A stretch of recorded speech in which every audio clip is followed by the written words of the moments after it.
So here's some things to do when you're approaching your maximum capacity. Let's talk about that.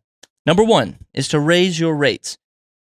It's following just the kind of simple rules of supply and demand. I think whenever I took an economics class in college.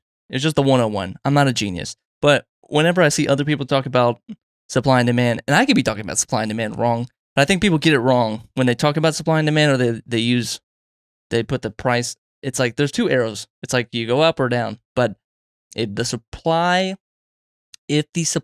of you is low, your time, your availability, your calendar, if that supply is decreasing, getting lower and lower, but your demand is remaining constant or is going up and up and up, then your price should go up.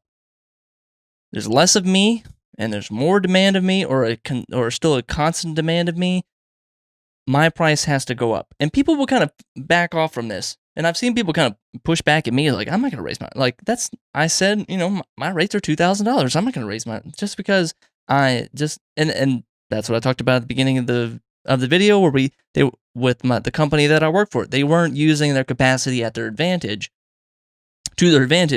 It was, they weren't following the simple laws of supply and demand. If the demand is high or constant and your supply is going further and further down and shrinking smaller and smaller, your price naturally should go up. And that's easy to communicate to your clients, to say, you know what, we're getting booked. We're starting to kind of hit our limit on how many projects we can book this year.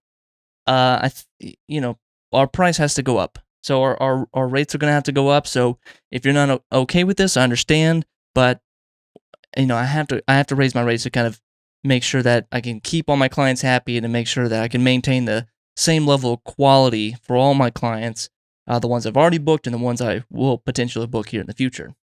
There's even one, it's like, I don't know what company has done this, but it's like, they don't call it the Dream 10 or the Dream 12, but there are some creative agencies out there, and very few who have probably adopted this, but it's very kind of like a fantasy to adopt this. But they would take, and these are creative agencies that are in super high demand.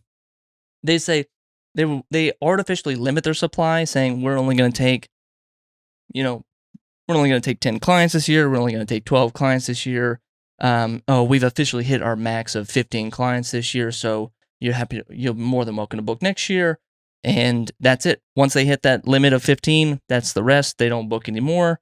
And each client has like a minimum price, and it's very predictable in a way, and it's a way to kind of create a little bit of artificial scarcity for your clients. I think a couple, there's always webinars that do this. There are, like some online courses and some like masterminds or master classes that will limit the supply. Only 2 seats left, only 3 seats left. And what that does, when you limit the supply, it keeps the ability to raise your rates. And what they're doing is limiting the capacity. Like, hey, we can only take on, if I'm doing coaching, I can only take on 12 students at a time. I can't manage 100 students a year. I can really only manage about 12 students a month, 12 students, who knows? So it's like that you want to limit that. And they've kind of articulated, like, this is my capacity that I want to work at, that I can safely work at, that's going to keep everybody happy, keep me happy, keep my clients happy, and also still be profitable.